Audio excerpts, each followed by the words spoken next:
Welcome to a new mini vlog. డబ్బులు పోగొట్టుకోవడం ఎలా? మాకిప్పుడు చైనీస్ న్యూ ఇయర్ హాలిడేస్ అన్నమాట.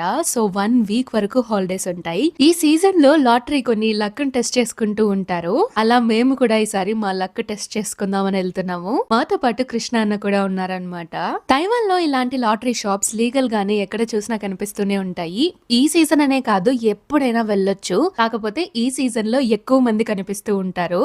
ఈ లాటరీ స్లిప్స్ అన్ని స్క్రాచ్ కార్డ్స్ లాగా ఉంటాయి. 100 రూపీస్ నుంచి స్టార్ట్ అయ్యి 1000, 2000 వరకు కూడా కొనొచ్చు.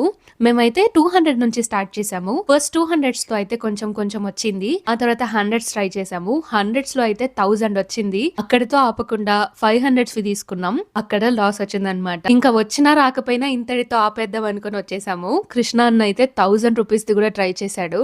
ఇక్కడ ఇలాంటివి లీగల్ కాబట్టి మేము ఇక్కడ ట్రై చేసాము. మీరెప్పుడు ఇలాంటివి ట్రై చేయకండి, డబ్బులు పోగొట్టుకోకండి. ఈ వీడియోకి ఇంతే. మరో వీడియోతో మేము ముందుకు వస్తాను. అంతవరకు సెలవు. బాయ్.